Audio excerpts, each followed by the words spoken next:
Hey everybody, it's Kat, and I wanted to make a couple videos, some quick videos hopefully, about the Game of Thrones. And I know I'm one of about 1 billion people that are probably on here talking about all their theories. Some of the best ones that I've come across are the Gil and Itamar from the Game of Thrones Academy. Love those guys. Big shout out to them. There's also Rawrist, Civilization X. Those guys are great. They have a bunch of the history and focus series that you can get information, particularly if you haven't necessarily read the books, but you still want to get the background for that and why certain things are important or happening in the story. And then there's several others like Emergency Awesomeness and a few other folks that actually do a breakdown about the different episodes and what's happened previously and what's important now. So big shout out to all those folks. These videos that I plan to make are going to be really expansions of things that people have probably already talked about before, or maybe to fill in some gaps with some history and mythology and legends that some other folks haven't discussed, that are not Westeros, but are in fact history and legends of Greek and European origin. So if you'll give me a few moments, I hope that you'll at least find these entertaining, even if they're super dark, because where I'm at right now is very difficult to make some recordings. So, first thing I want to talk about is the Wall. Gil and Itamar over at Game of Thrones Academy did a great job talking about what the Wall is and where it comes from in history. And they've obviously pointed out that George R.R. Martin went to Hadrian's Wall in the north of Britain and stood up there and thought about being a British soldier and what it would be like to be at this wall. So what Hadrian's Wall is, just a quick recap, the Emperor Hadrian built this wall, basically defining the limits of the British Empire. So Britain would not go above that, or the Roman Empire would not go above that, and the wall was ostensibly to keep out anybody who was above that. Above the wall, that included Pictish and Scots and Celts and some other wild tribes that lived in the north of Britain or had been driven there during the wars with Rome. So this wall had multiple fortresses. Some were very big. There are a few very big ones. They were the main garrisons for this wall. And then there were these little towers that were built along the wall for the Roman soldiers to man and kind of look out and see when the wild tribes came. And this wall was actually very tall and fairly wide. You could walk along the top of it as a guard. It doesn't look that way now because the wall's been broken down for, centuries. So some people might get the impression that it was about the height of a fence. And it might have been in some places where it went really high up on the hills, but kind of doubtful. It was pretty tall. And it had gates in it for people to go through. Either way, going to the north, like if you were legionnaires going out to do patrols, like the guys in the night watch, or if you lived above the wall, you could come down and do trade. And that's one of the things that doesn't get talked about a lot, is that in Roman history, or in that historical period, that in fact Roman citizens lived above the wall, and they had their own farms or plantations, or they did other business there with the other tribes, which they traded with, and they even had some mining concerns, gold and iron and tin and things of that nature that were pretty important.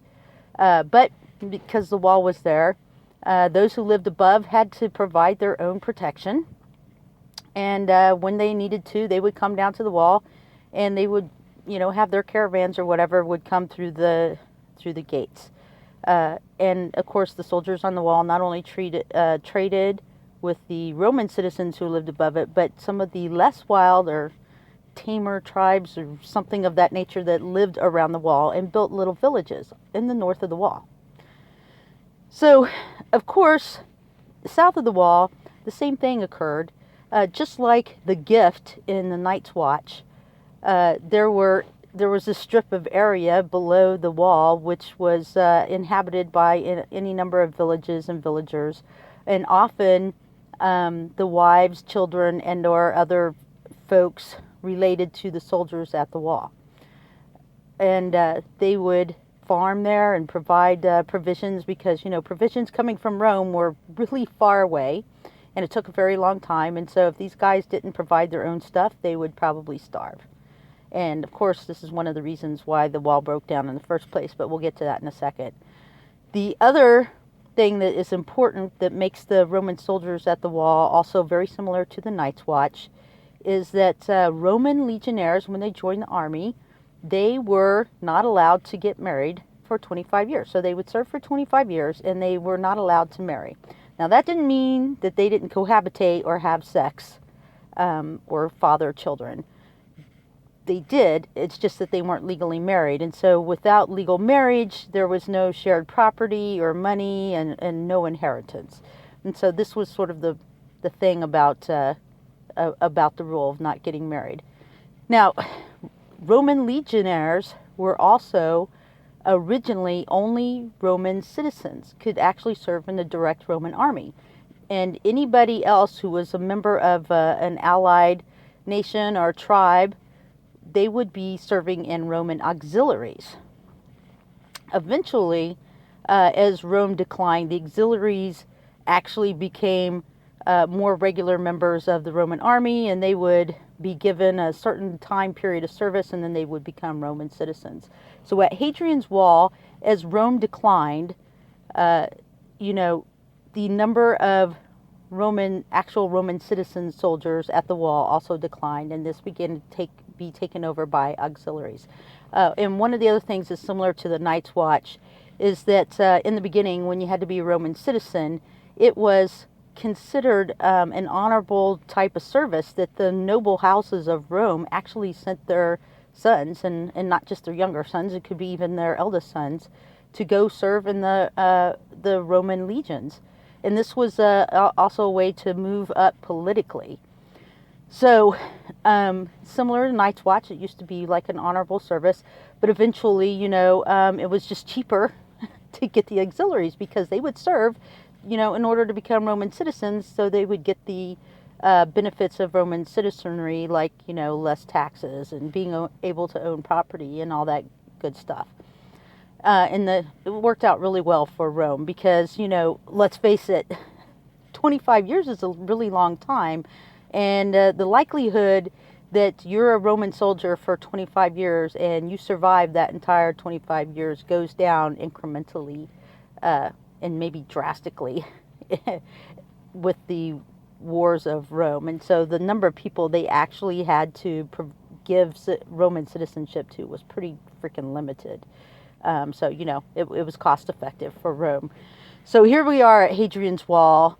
Roman citizens are less likely to be serving. They're all auxiliaries. Rome is having considerable problems with, the Germanic tribes and the other tribes in the area that they've tried to keep down, keep rebelling, and they cut off their ability to provide provisions to their British colonies, and particularly up in the wall, because you can imagine that it takes months for food, supplies. They found letters from Roman soldiers saying, please send me some socks because it's cold up here. Send me 3 pairs of socks and a pair of brays, which are breeches or pants. And a new pair of sandals. So they would also have to send gold for the pay of these soldiers. And eventually this trickled down to about nothing. And the dudes at the wall were essentially creating their own little families. And as their sons would grow up, they would join the local legion and they would man the wall as well. And they weren't getting paid by Rome. They were making their own food and their own clothes. And, finally, they just started drifting away. They were locals. Who was there to enforce it? The Rome couldn't enforce it. Even the leaders who were from Rome, they had very little power to keep the soldiers there. There was nothing, they had little leverage. And so the soldiers all just drifted away, just like the Night's Watch, eventually.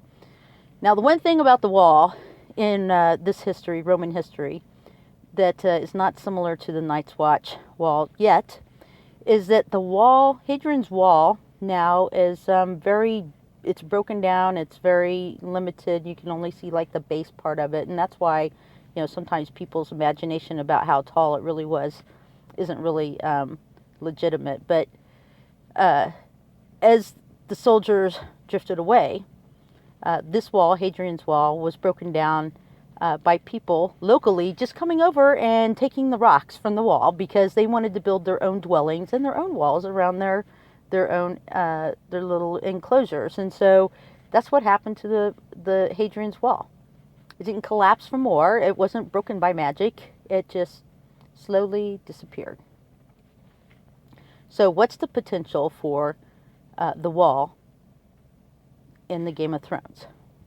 A lot of people are imagining that it's going to be broken down by something magical, that it'll just be penetrated, as had been Hadrian's Wall many, many times by the Pictish. They just, this wall didn't necessarily keep all the bad guys out. But, the wall in Westeros is likely to just come down or just be penetrated.